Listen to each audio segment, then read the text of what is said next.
Hello, my name is Vicky Eidson. I'm professor of accounting at Quincy University. My talk today is Moral Dilemma, Ethics or Family. It's a story of a Theranos whistleblower. First, a little bit about Theranos. Theranos was started in 2003 by a woman named Elizabeth Holmes with $1 million of seed money. The goal of the company was to run over 100 blood tests by utilizing only a small amount of blood taken from a finger stick, and the results would be run on portable machines.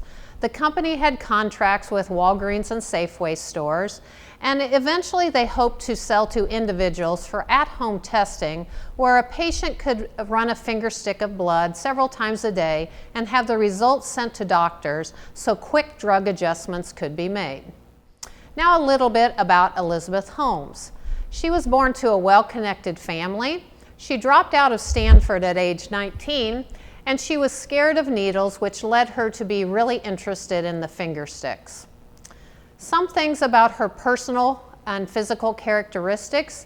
She spoke in a low voice. Many felt it was rehearsed, and she obtained it when she started becoming the CEO of Theranos.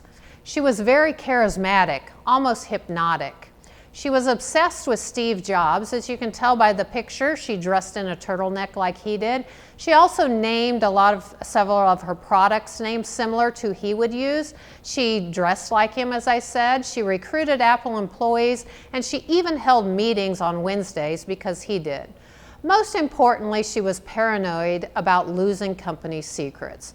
She set up the company in silos, so communication was very difficult between departments. She monitored employee emails, put cameras on them, and she forced employees to sign non-disclosure agreements and threatened lawsuits to enforce these non-disclosure agreements.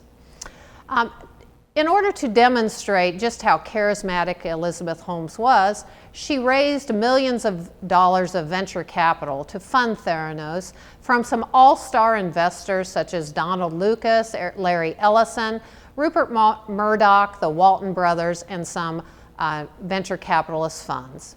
She also recruited some all-stars to be on her board of directors, from, again, venture capitalists to former Secretary of State Henry Kissinger, to some of those individuals in the Defense Department, General Mad Dog Mattis, William Perry, and most importantly for this presentation is George Schultz, who was the former Secretary of State under Ronald Reagan. He also held various other cabinet posts.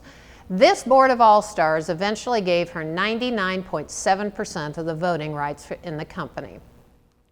In the end, the testing machines never successfully ran more than 12 tests, let alone the hundreds that Elizabeth Holmes said they would run. Many of the tests were not performed from finger stick amounts of blood, but from needle-drawn samples and actually run on competitors' machines. Walgreens and Safeway eventually halted the planned nationwide expansion. The CMS began inspections after an anonymous tip. And Wall Street Journal reporter John Carreyrou got his hand on the leaked CMS reports and eventually wrote a famous article exposing the fraud. In the end, Theranos is considered to be one of the worst disasters in Silicon Valley history. Holmes was charged in January 2022 of this year and found guilty on 4 of 11 federal fraud charges. The 4 convictions related to defrauding investors, sadly not to defrauding patients. She is to be sentenced in September of 2022. So what is the moral dilemma we're talking about here? It was not faced by Elizabeth Holmes. It was faced by somebody our student's age, a 22-year-old who just graduated from college. He became the whistleblower. He became the one that informed the CMS. Note, while there were other employees and individuals, patients and doctors who did inform regulators, this individual is considered to be the first and the one I'm concerned about today. So meet Tyler Schultz.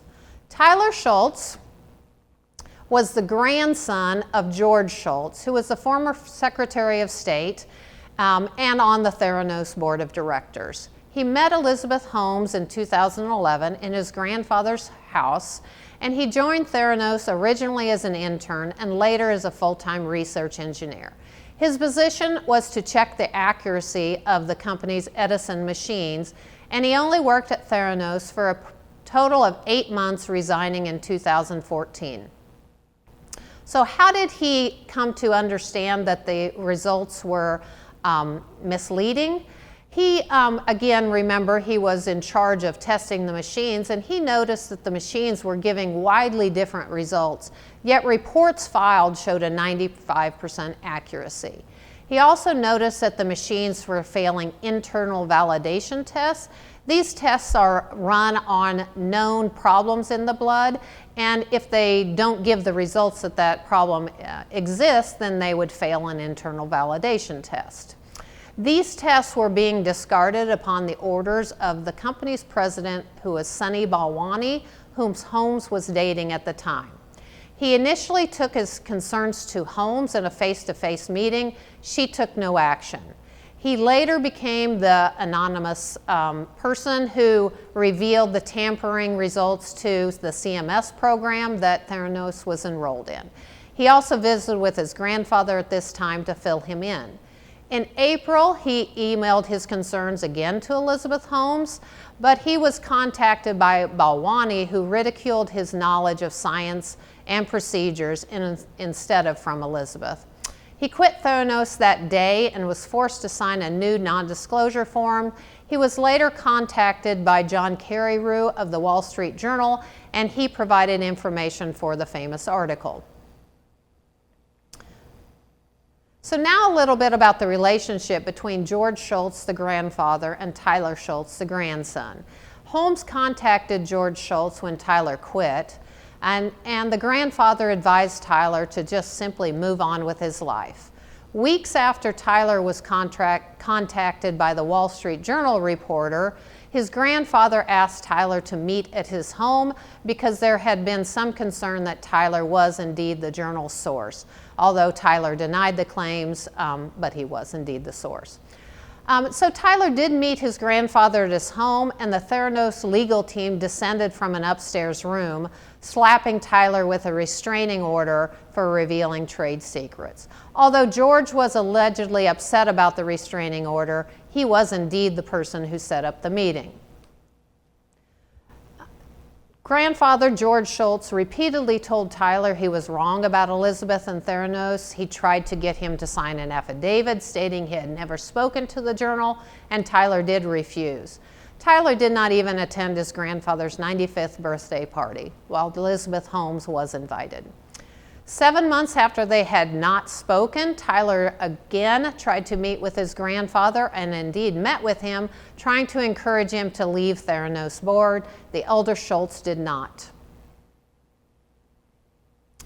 Eventually what happened was George Schultz did die in February 2021. While the two did eventually resume talking, George ultimately indeed did tell Tyler he had done the right thing, but he never apologized for believing Holmes instead of his grandson, and their relationship remained frigid. After the verdict, Tyler did toast with his parents to celebrate that it was finally over. And we hope that you can see the moral conviction that Tyler did have to follow his gut feeling of needing to be ethical, which did indeed result in a frigid relationship between his grandfather and him. If you would like to know more about Theranos in general, there is a book entitled Bad Blood by John Carreyrou. He also has a podcast entitled Bad Blood. In March, there's a Hulu series to be released on Holmes entitled The Dropout. There's also a feature film that's said to be underway starring Jennifer Lawrence as Holmes, and there's a few other ones. So I thank you for joining me today. My name is Vicky Eidson, Professor of Accounting at Quincy University.